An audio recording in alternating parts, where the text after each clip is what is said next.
Hi, you're again with Volleyball Explained and our podcast First Tempo. Today, I'm very glad to welcome as our guest Maximilian Thaller, the setter of the Austrian national team and the setter of Montana Volley. Max, thank you for being a guest in First Tempo. Hello, and thanks for having me. Um, First of all, let's start from the start of your career, because we all know that Austria is not that popular, famous with volleyball. You're much more famous with winter sports, for example. So, how did your career start, and how did you choose volleyball? Yeah, this is very true. Winter sport is very big in Austria, and I have to say actually that I don't know how to ski. So I'm like the 1% of my country who doesn't know how to do that. But yeah, I actually started my sports career in tennis and football, and at some point at the local volleyball club, there was a first league team. When I was 10 years old, my mother said that I should also try this because I had a lot of energy. So she just signed me up there for volleyball, and I fell in love with the sport so quickly and yeah, stayed with it. And yeah, I guess the main reason was that there was a quite decent club close to me, like 10 minutes driving. Yeah. Yeah, and you started. I believe you've been 6 years in this Austrian club, and then you went abroad. I believe, right? Yeah, I mean, I started playing volleyball with 10 years, so it was 2004, and I went in the first league. It was, I think, 2010, 11 or something like this. And yeah, my first year abroad was the season 13, 14, I think, in Poitiers, France. Yeah, and Exactly. I believe I checked that you've been a teammate there with the brother of Erwin Gapet. I believe, right? Yes, exactly. Yeah, he was also there. And yeah, it was nice to be on the court with him. He's similar to his brother. Well, not that good of a player, but still crazy ideas somehow and interesting volleyball. Yeah. Mm. Yeah, they're playing now together in Modena, of course. Mm. But let's start talking about Montana, because this is not your first stay here in Montana, because you've been part of the team also in 2 seasons ago, 2019, 20, I believe, if I am correct. 2 seasons ago, So yes. yeah. How did you contact Montana, or how Montana did contact you actually the first time? The first time I was more like a joker. We had first the European Championships, the first time that Austria ever, by their own powers, qualified, which was huge. And yeah, we were practicing a lot, and I had actually kind of a burnout from volleyball, so I thought, okay, I will sign somewhere a bit later. So I didn't have a club from the beginning of the season. And the agent I had back then, a guy from Romania, he found the connection to Montana. He worked with a Bulgarian agent. I don't know his name, and said, "Listen, here is a decent club in a decent league with a in a country with huge volleyball tradition." And yeah, I actually didn't hesitate long to come here because I know that the people here take things seriously, and this was exactly how it was when I came here. And yeah, Yeah, is there any difference between the first period here, your first period here, and now? For example, in the first season of yours in Montana, the season has been stopped due to the COVID pandemic. yeah, exactly. So we had our last game, I think, 11 of March, and then the whole coronavirus pandemic started. Yeah, so I was there just a very short time, and I liked every second of it so much. And I thought also, I had the feeling I'm not done here somehow. There's still, we didn't play playoffs and something like this. And um, but to answer your question, if anything is different, no, I feel it's quite the same. I think maybe the level of the league even rose a bit now with Keba having such a good team and plays 2 to 7 with very, very, very tight and very good teams. maybe the league changed a bit because now there are 16 teams, so there are more games against weaker opponents. This wasn't so much like that the last time, but from the other Yeah. perspectives, it's quite the same. Yeah. Yeah, actually, that was my next question. How do you compare the level of the league? Because I also agree that, especially in the last 3-4 years, that the level is raising in the Bulgarian league. But how do you compare the level of the Bulgarian league in comparison to the leagues you have played before? Because you played in two teams in Romania, also in Greece, and of course in Austria and France. Yeah, the level is good. I believe it's even better than Greece, although Greece might have a better name. I mean, they had their good years with a very good money and everything, but yeah, this period is a bit gone, I feel. And in Greece, there are really just four really competitive good teams, but also Heba showed that they can beat Olympiacos. Yeah. So in my opinion, this league has more quality teams. Just yeah. And also compared to Romania, I think it's also better. Romania gets good foreigners because they can also pay decently. But what I like here so much about this league is that the clubs, they are really dedicated. I mean, Levski fully, but to develop young players, and they give young players a chance. And you can really see that these guys will play somewhere abroad in really good leagues. And this is, for example, not the case in Austria. In Austria, the clubs, they look a bit more after themselves, and there is not such a huge tradition in volleyball. It's a bit different. The sport doesn't have a huge value. And yeah, from this perspective, the Austrian league is not that good, of course. There's also not that much of money, which is for some people maybe a bit weird that in Austria there is no money, but yeah, sports just doesn't have the value.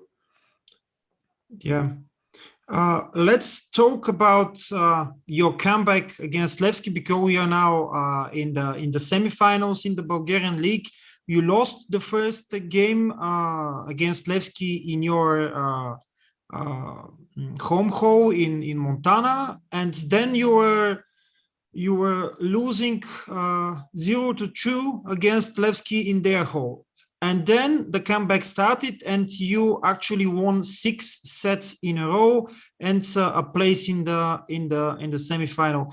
But my question is mostly concentrated on what happened in Sofia, because you didn't start the match. Stefan Georgiev started the match as an opposite, but then in the third set you entered the game together with Lyuboslav Simeonov, and you changed everything actually. So my question is the following: because both Zhulien and Lyuboslav are playing with the left hand, but how are their styles different from your perspective as a setter?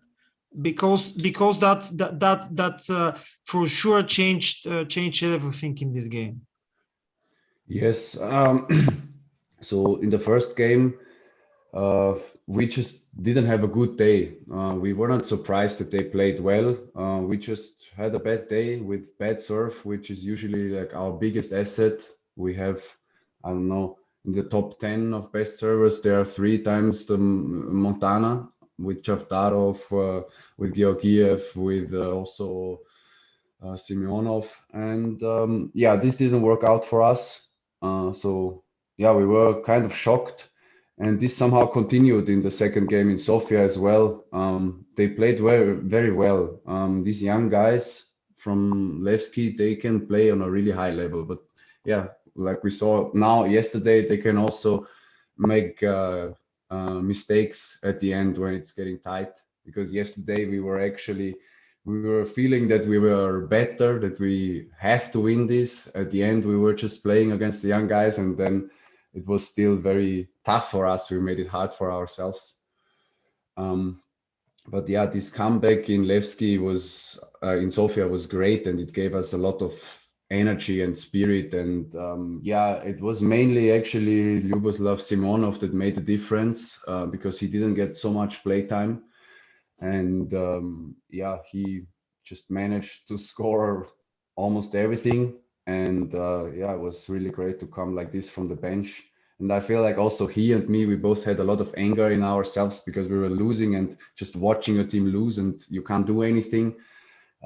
So we had a great connection from this perspective as well.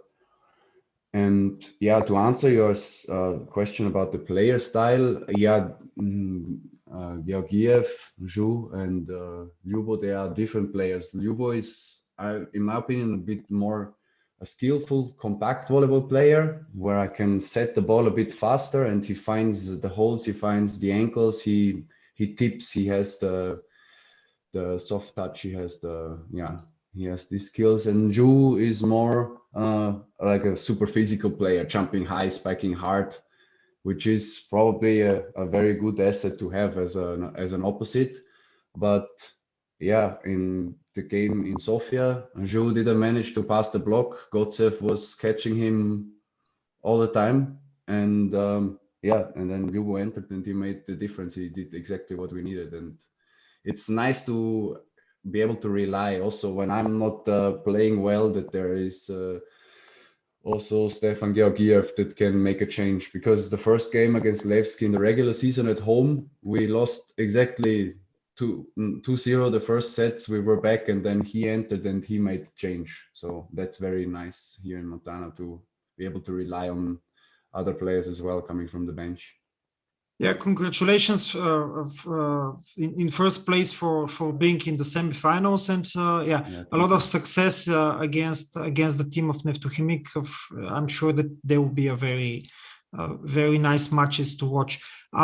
Let's go to something which is another very interesting line in this Austrian story, because actually your teammate from the national team, Alexander Tusch, is the setter of Neftochimik, and you face him in the semifinal, which is very curious.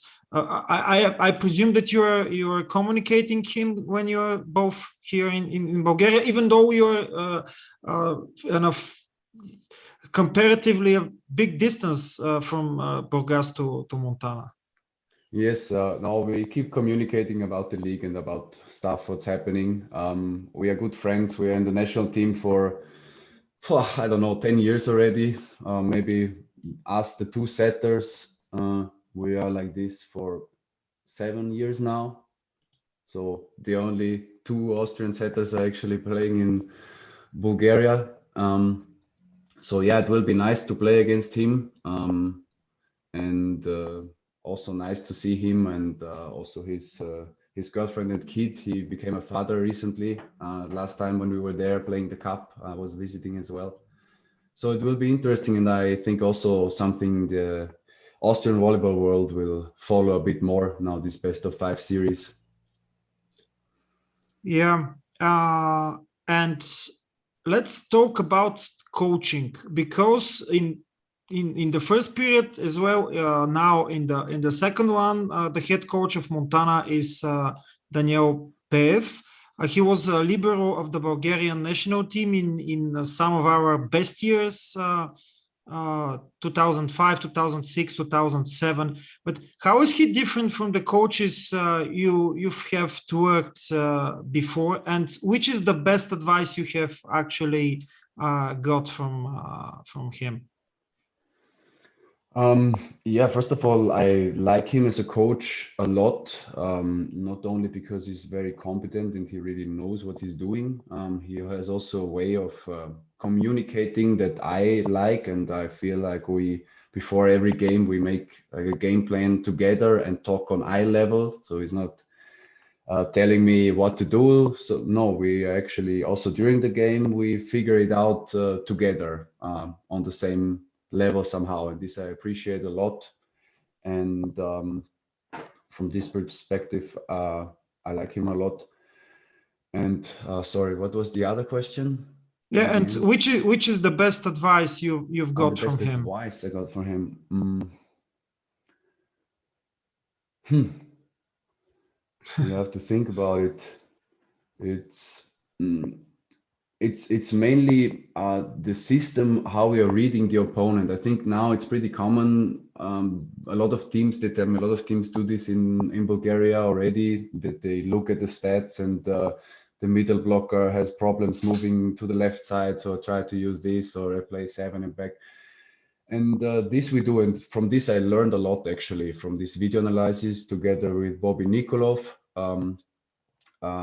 This is probably the biggest thing I've learned here, how to read the opponent statistically and bring it on court as well. Yeah. Yeah, actually, you again overtake me with the questions, because my next question was just about that, about the how you use the statistics. Because, for example, there are different styles of coaching. Some coaches are more prone to ask their setters just to do what they tell them. For example, just in these situations do this, in these situations do that. And other coaches are giving more freedom to the setters. And which is your preferable style, or probably something in between of both? Yeah, for me, it's actually, I need the freedom. I can't work when I have any restrictions. If a coach tell me, don't play this ball in this situation, it gets stuck in my head and I feel a bit trapped, and I need to be free. What I need is some ideas before the game. Like, okay, we have the better attackers in the middle, so we use them with this and this call. Or as well, like I said, if they have some weaknesses in block, like, okay, simple, a small setter, or that we use them, or that they will follow, the middle blockers will follow our middle blockers for sure. So I try to play against this direction. So I play, I call 1 and then I play in 4. I call 7 and I play in back and stuff like this. Or if teams just are bad at blocking at pipe, I will focus more on pipe. But this is more like the general idea that is in the back of my head. I still decide freely, and if the coach has the feeling that I don't follow this game plan so much, he will tell me, and I like this a lot. But I still feel like I have the total freedom to do what I want. But it also makes sense. So what the plan that we are doing totally makes sense. So there is also no need to play against it or not do it. Just if I don't have one ball in my fingers that day or something like this. Yeah. Yeah. Actually, very recently, Jan Zimmermann, the setter of the German national team, was a guest in the podcast, and I asked him about this common knowledge that setter in position 1 rotation is very problematic for teams, because the setters, the outside hitters' positions are reversed. Do you think that this is something which is really a common knowledge, or is something that depends on the teams, depends on the attackers, depends on even on the opponent on the other side? No, I believe it's pretty common. Yeah, exactly, for the reasons the opposite 95% of the time spikes from the back, so he's not used to it so much. I don't know. The skillful outside hitters, they don't mind. Some, even I played with some that said, "Give me every ball in rotation 1 because I kill it," and they also did. So yeah, it's mainly that the opposites are not yeah, they don't have the repetitions to spike from 4 so much, which gives also me less confidence, because I don't know exactly what ball they might need or they need. So I think, yes, it's a common problem, but yeah, also not huge. There are also other ways to solve it, and yeah.